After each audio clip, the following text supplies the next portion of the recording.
¿Qué tal? ¿Cómo les va? Bienvenidas, bienvenidos a una emisión más de Jueves de Debate 22. Hoy vamos a poner en la mesa de discusión un tema, una problemática que se ha ido colocando de manera muy importante en la agenda pública.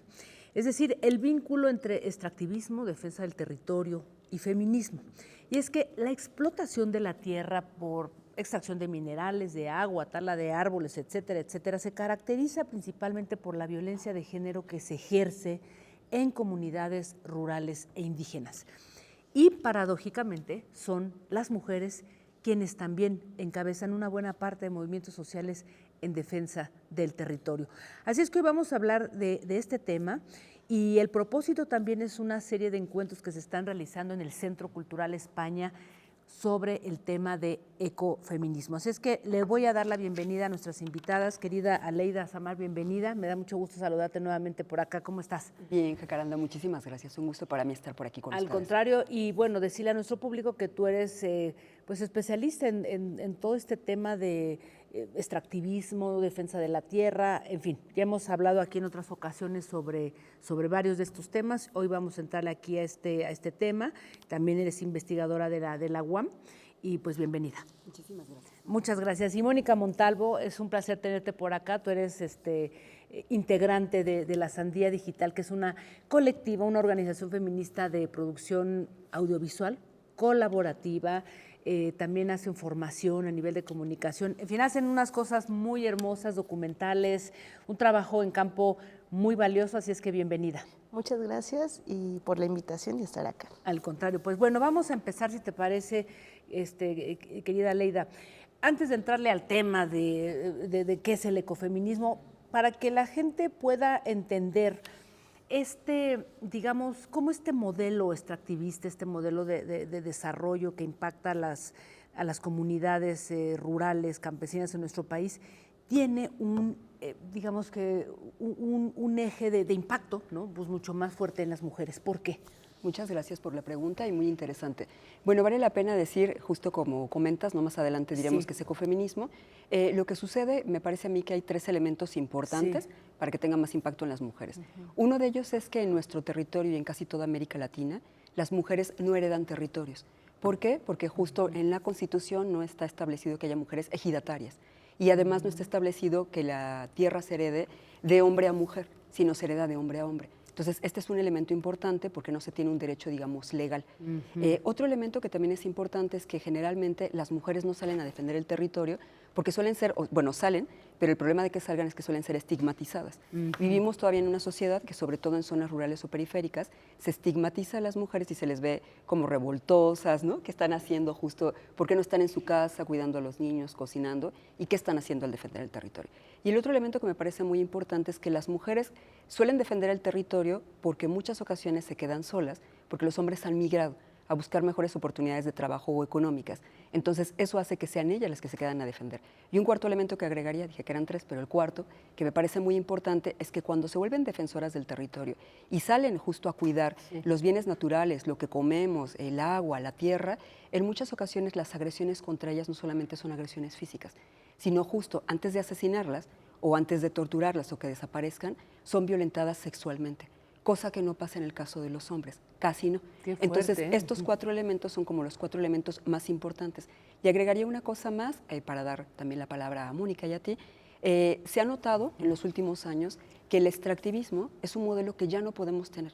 Es un modelo no solamente depredador, insustentable. De hecho, en el 2021, Alicia Bárcena, ahora secretaria de Relaciones Exteriores, próxima secretaria de Semarnat y antes encargada de justo la Comisión Económica para América Latina, ella declaró en el 2021 que este modelo era insostenible.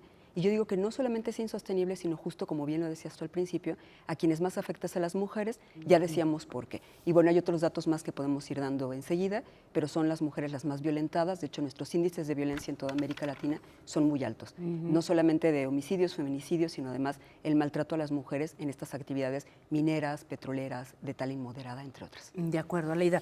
Querida Mónica, a ver, dice algo muy importante, Aleida, el extractivismo no es un modelo sostenible, pero en la práctica las cosas van de otro lado. Hay muchísimos intereses, pienso en las mineras, ¿no? Y ustedes que han hecho un trabajo de campo muy importante, ¿Qué es lo que ustedes detectan ahí, en ese punto, que justamente pues seguimos viendo una cantidad de intereses todavía ahí mezclados que siguen atacando directamente, ¿no? Sí, o sea, de la diversidad de proyectos extractivos, de la minería, de los proyectos energéticos, ¿no? Como centros combinados, digamos, hay una diversidad de proyectos que se ponen a través de estrategias de despojo.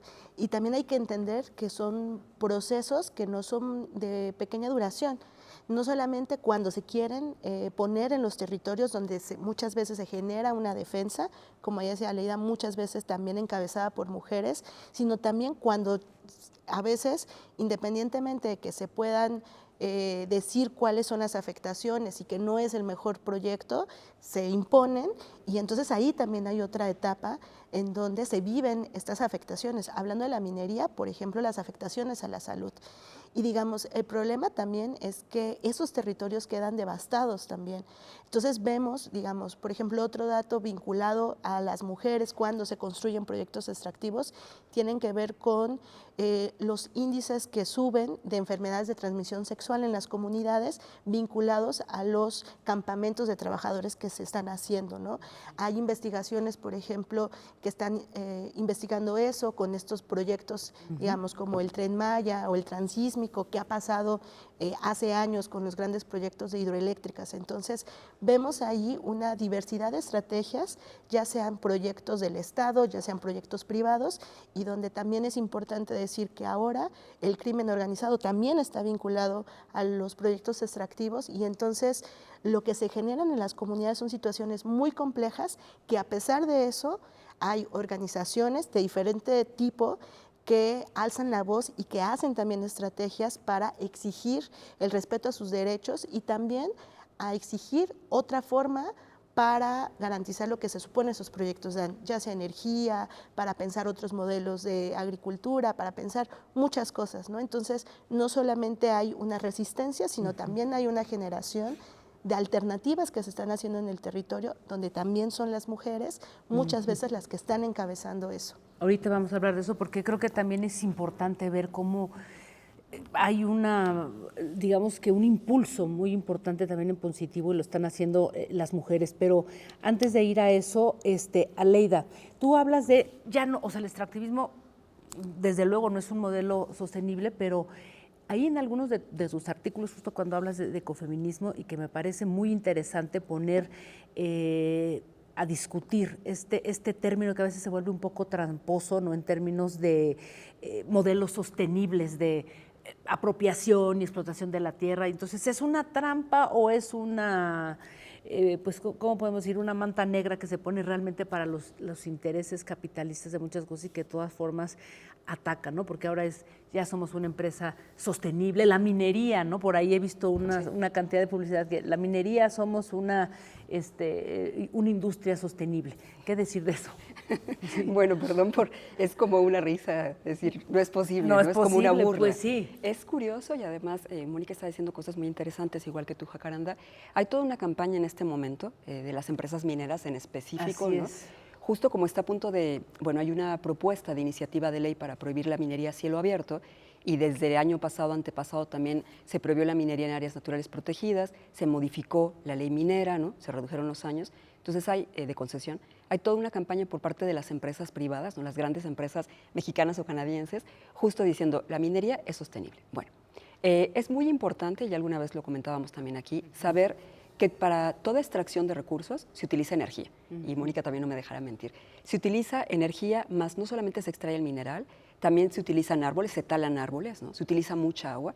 Entonces, no es posible que sea sostenible si utilizas mucha agua, que por más que quieras reciclarla, hay un momento que ya no vas a poder reciclarla, que está completamente contaminada, y tampoco es sostenible porque justo utilizas energía que no vas a poder reponer. Energía que tienes que sacar de algún lugar, ya sea eléctrica, eólica o de algún otro lugar. Entonces, todo proceso de producción necesita energía desde la extracción hasta que llega hasta nuestras casas, nuestro celular, por ejemplo. Entonces, sostenible no son las empresas mineras. Y además lo que hacen, que me parece muy interesante el punto que pones sobre la mesa, es decir que son sostenibles y que son responsables socialmente. ¿Por qué? Porque hacen una combinación de una serie de actividades que nosotros le llamamos más bien compra de voluntades, ¿no? Una, pues le ofrecen a la población darle unas cuantas becas; dos, le pavimentan; tres, reforestan, a veces árboles que ni siquiera son de esa zona; y cuatro, que me parece muy importante vincular justo con este tema, ¿no? El tema de las mujeres, es que en muchas ocasiones, como ya comentaba Mónica, ¿no?, las más agredidas son las mujeres, no solamente físicamente, sino también en una cuestión que se están quedando sin agua. Entonces, ese es un problema muy fuerte. Y la otra parte que intenta hacer supuestamente esta responsabilidad social es ese convencimiento. Te doy algo a cambio de que me dejes tener este proyecto. Pero todas las afectaciones que quedan alrededor, entonces paisaje, cultura, gastronomía, impactos en los cuerpos, impactos también emocionales. Tenemos compañeras que han investigado los impactos emocionales, aparte de salud física, que es lo que estás oliendo, lo que estás escuchando, que se derrumben las casas o que se quiebren, ¿no?, sino también en la salud mental. Hay un impacto, por lo que ya comentaba Mónica, porque llegan grandes campamentos de mineros, se instalan ahí, tienen otra cultura y se da mucho VIH-Sida, trata de blancas, ¿no?, transmisiones, distintas enfermedades de transmisión sexual. Entonces, difícilmente decir sustentable, ¿en dónde es sustentable? Y además no cumplen con muchas cosas, muchas veces ni siquiera con la manifestación de impacto ambiental, no hacen un buen cierre de minas una vez que se retira la empresa, dejan toda la contaminación. Dejan devastado el territorio, ¿no? Entonces, sustentable, cero sustentable. Exacto, una trampa. Y en ese sentido, ¿cómo ustedes, a través de la Sandía Digital y toda esta organización que ustedes tienen, están trabajando directamente con algunas mujeres? Porque creo que es interesante, por ahí tienen ustedes un documental muy, muy bonito que se llama La energía de los pueblos y que habla, digamos, de esa parte en positivo, ¿no? Porque, digo, si vemos nuestro territorio, pues sí, estamos realmente con una montaña de cosas, o sea, cosas muy preocupantes, pero hay un trabajo que se está haciendo. Sí, desde la Sandía creemos importante la denuncia sobre esta situación de estos proyectos energéticos que son impulsados, como la minería, pero también todos los proyectos vinculados al gas natural, que realmente es gas fósil, pero creemos también la importancia de contar los logros, ¿no? Y también de pensar en narrativas desde la esperanza, porque una estrategia que también se pone en los territorios es el miedo, es el pensar que no hay posibilidad de cambio, de hacer otra cosa, que esa es como se tiene que hacer. Entonces, digamos, nosotras apostamos por pensar en narrativas desde la esperanza, apostamos que esas narrativas sean contadas también desde las mujeres diversas que se encuentran en los territorios, porque también estos territorios son muy diversos y hay mujeres campesinas, mujeres profesionistas, hay mujeres indígenas, campesinas, mujeres afro que se enfrentan a eso, y son estas voces las que muchas veces son invisibilizadas siempre en la historia. Entonces, para nosotras algo que es importante es contar esa diversidad de voces, hacerlo en procesos de creación colectiva, también y poniendo énfasis en cosas que sabemos que las mujeres que deciden hacer esta apuesta por la defensa del territorio y que en esa defensa del territorio apuestan por la comunicación, enfrentan también. O sea, muchas veces las mujeres no cuentan con las mismas capacitaciones, digamos, para poder contar su historia o, digamos, claro que tienen cosas que decir, pero por esto que estábamos platicando, a veces no son las voces de ellas las que están en los debates y nosotros consideramos que eso es importante. Muchas de estas resistencias, a pesar de ser impulsadas por mujeres, hay compañeros también, pero creemos importante que se pueda mostrar a estas mujeres diversas, que se puedan mostrar estas historias que nos den esperanza de que es posible pensar otra cosa y también entender los riesgos, pero también las cosas que se van formando en estas otras realidades que se quieren y se apuestan para pensar en donde la vida se ponga en el centro, ¿no? Y donde no todo se puede mercantilizar, como nos dicen, ¿no? Hay cosas que no se pueden y entender qué es el amor, qué es la relación que tienen con su familia, la relación que tienen con el río, con el bosque, lo que está ahí en el centro y que son cosas que tenemos que recordar y que las personas que somos de la ciudad tenemos que aprender, ¿no? Hay muchas cosas que tenemos que aprender sobre estas compañeras y cómo lo hacemos. haciendo talleres, haciendo formaciones, haciendo producción audiovisual, porque creemos que la manera en cómo nos narramos es una manera en que también nos posicionamos y creemos que ese es nuestro aporte, ¿no? El ejercicio de la comunicación. De acuerdo. Déjenme hacer una muy breve pausa. Regresamos, estamos hablando de extractivismo en mujeres y ecofeminismo, que ahora vamos a regresar justamente a definir qué es este concepto. Volvemos, no se vayan.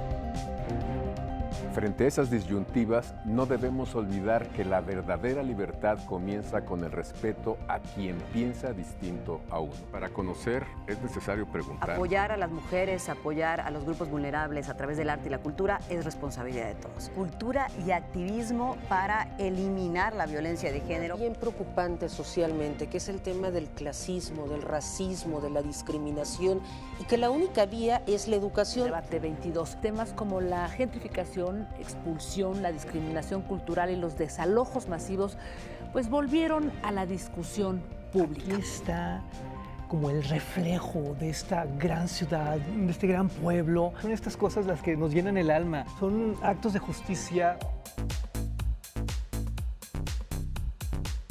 Por si las moscas, vamos a hablar del Festival Internacional por la Diversidad Sexual, que este año cumple su edición número 36, 15 años del Museo Universitario de Arte Contemporáneo, y me acompaña para eso su directora Amanda de la Garza. Vamos a hablar del más reciente libro del escritor Juan Villoro, me refiero a La figura del mundo.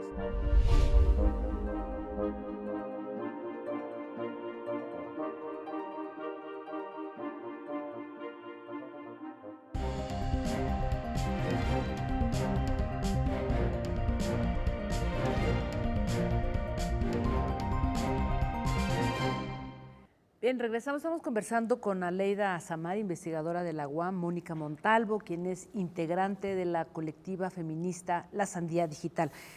Vamos a entrarle, si les parece, a este tema de la definición. ¿Qué es el ecofeminismo? Digo, hemos venido explicando cómo está la relación y el vínculo entre las mujeres, el territorio, el extractivismo, pero ¿cómo entendemos este concepto que ahora se ha colocado de manera importante en las agendas de discusión? Gracias, Jacaranda. Yo creo que algo muy importante es decir, diferenciarlo de otros feminismos. Hay muchos feminismos, ¿no? Se han discutido, todos muy válidos, por supuesto, desde el feminismo que es marxista, ¿no? Desde el feminismo que es más radical, el que es más poscolonial, pero la diferencia con todos estos feminismos es que el ecofeminismo rescata algunas cosas de los anteriores, pero se piensa que hay una relación intrínseca entre la naturaleza y la mujer. Y, por ejemplo, el feminismo poscolonial lo que se preocupa más es la raza. Hay otros feminismos que se preocupan más como por lo laboral o porque la mujer esté en el centro del debate político, por ejemplo. El ecofeminismo recupera raza, género, medio ambiente, ¿no? Y toda la lucha también de la explotación laboral, porque el ecofeminismo surge más o menos en la década de los 70 por una autora muy importante que se llama Françoise Dubas. Ella justo tiene un libro muy interesante que dice la muerte o qué está sucediendo con esto, ¿no? Con el medio ambiente también. Y a partir de ahí se desencadenan una serie de movimientos también ecofeministas. Pero aquí vale la pena rescatar que hay una crítica a la economía también. Cuando nosotros nos enseñan economía, nos enseñan justo la historia de Robinson Crusoe, seguramente todo el mundo se la sabe, o de Homos económicos. Robinson Crusoe nos lo enseñan como un hombre que puede vivir solo en una isla, mantenerse, es autosuficiente. Y el ecofeminismo nos demuestra que no. Somos interdependientes. De hecho, el mismo Robinson Crusoe, cuando llega Viernes, ¿no? Que es quien lo acompaña, Viernes empieza a hacer ciertas labores como si fueran labores de mujer, las que nos han impuesto como labores de mujer. Entonces, el ecofeminismo rescata las labores del cuidado, que ya no las contaba Mónica, ¿no? Pero no solamente las labores del cuidado, sino también la parte política, la parte de género, la parte de raza y también la parte de la explotación laboral. No podemos seguir dejando que la mujer sea invisibilizada en todos los medios, pero además esa relación está profundamente relacionada con la tierra, porque vivimos de ella, porque nos alimentamos de ella. Entonces surge en la década de los 70, se ha ido transformando con el paso de los años, ¿no? Implementa muchas cosas, como decías, de los distintos feminismos, pero además pone en el centro del debate también que es importante modificar las políticas públicas. No puede haber políticas públicas solamente dirigidas a género o solamente dirigidas a medio ambiente si no se vincula. Por lo que hemos hablado más o menos hasta ahora, ¿no? Vemos que las mujeres en territorio tienen diferencias y sufrimientos y desventajas distintas de las que justo puedan tener hombres u otro tipo de género. Entonces, es lo que pone ahí y justo se define a partir de eso. O sea, intrínsecamente relación mujer, territorio, raza y todo lo demás que esté por ahí, por el medio, ¿no? Entonces, surge de esa discusión, se ha venido fortaleciendo con el paso de los años. Hay autoras muy interesantes como Vandana Shiva, María Puleo, ¿no? Y además también, algo de lo que nota, que ya lo has comentado previamente, es que no podemos seguir con este crecimiento económico, porque por eso habla de la parte ecológica, del cuidado del planeta, ¿no? Y con este tipo de desarrollo. Tenemos que pensar en un desarrollo distinto, un desarrollo que sea inclusivo, que sea para todos y para todas, donde las mujeres puedan tener justo, ¿no? Puedan ser ilustrados sus casos y puedan tener también la voz. De acuerdo. Mónica, ustedes bajan mucho, vamos a decir que a ras de piso, a ras de territorio, y trabajar con compañeras, con mujeres que, digamos, su perspectiva indígena, campesina, rural, pasa por otros lugares, otros pensamientos, y a mí me llama mucho la atención y creo que eso es importante, el tema de las labores del cuidado, porque hoy hablamos de los cuidados como si fuera de solo voy a cuidar a los hijos, a los adultos mayores, etcétera, pero el cuidado creo que ahí eso es algo interesantísimo, cómo se expande hacia lo territorial, ¿no? Al vínculo con la naturaleza. Sí, exactamente. Nosotras tenemos mucho diálogo y mucho trabajo con otras compañeras y hay una diversidad también. Digamos, no todas las compañeras con las que colaboramos se llaman feministas, ¿no? Digamos, nosotras como colectiva sí nos llamamos feministas y tenemos una manifiesta en donde decimos, bueno, no todas las compañeras se llaman así y hay una historia de por qué, ¿no? Digamos, varias del movimiento indígena se hablan desde otros feminismos, otras categorías que dicen no necesitamos ponernos, pero sí hay cosas que cruzan, ¿no? Digamos, hicimos nosotras, las compañeras del área de feminismo, hicieron un diagnóstico exactamente sobre qué es lo que está pasando con las compañeras que están en defensa del territorio y hacen comunicación y cuáles son estos obstáculos que se ponen.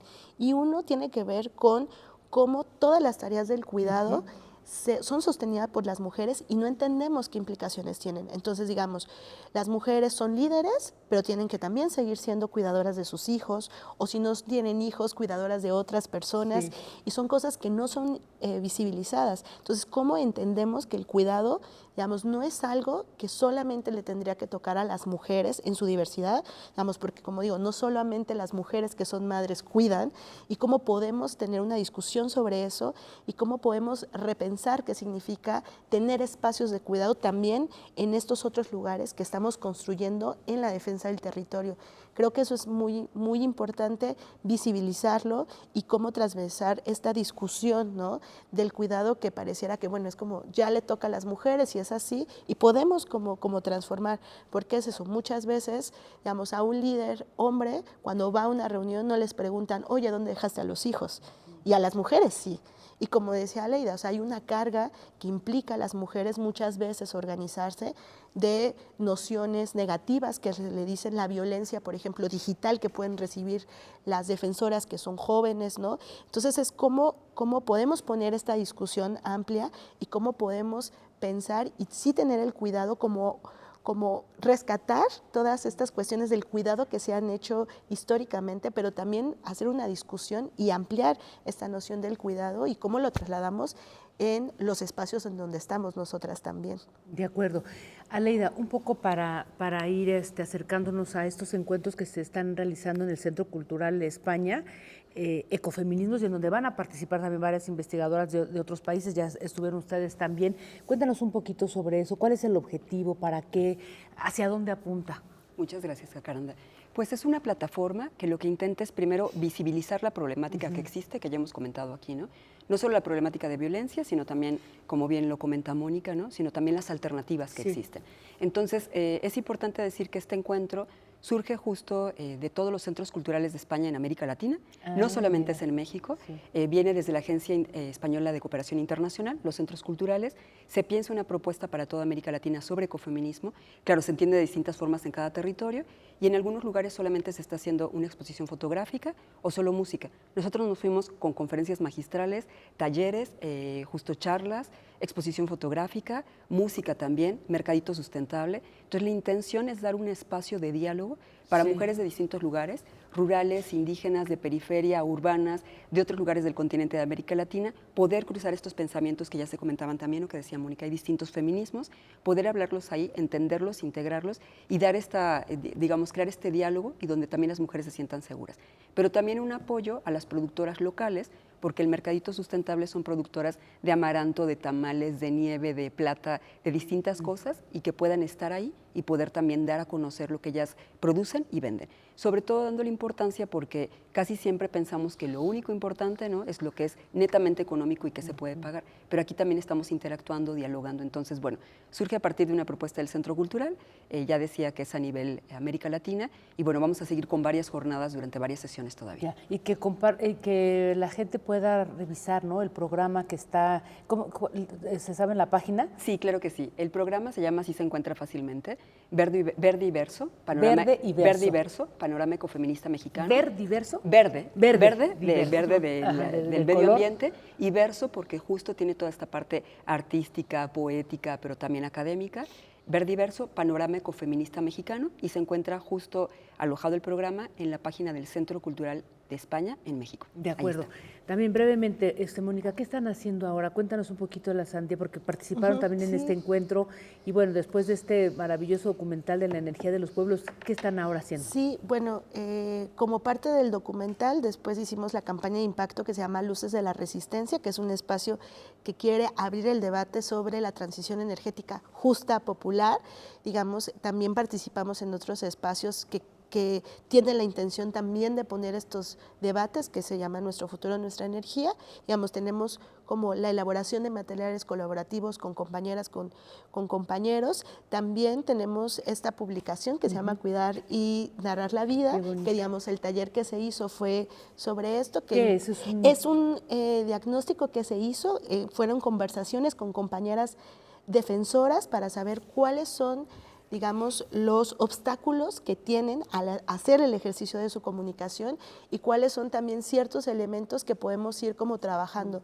Una de las cosas que aquí vimos es la importancia de seguir teniendo espacios de formación para compañeras, para que puedan narrar sus historias, para que puedan ser ellas quienes se representen y poder también en el debate público de los temas que ellas les interesa poder participar. Entonces, seguimos haciendo procesos de formación en diversos territorios, lo cual nos ayuda mucho también a aprender, ¿no? Porque, digamos, nosotras trabajamos desde la perspectiva de la educación popular, en donde nosotras compartimos algo y las compañeras nos comparten también. Entonces, seguimos haciendo formación, estamos haciendo producción de otros materiales, pero siempre con este énfasis de pensar historias desde la esperanza, historias desde la dignidad y que son importantes en tiempos tan difíciles como los que vivimos. Pues quiero agradecerles, Mónica, Leida, gracias por estar aquí, mucha suerte. Bueno, ahí estaremos pendientes de todo lo que se desarrolle en estos encuentros de ecofeminismo.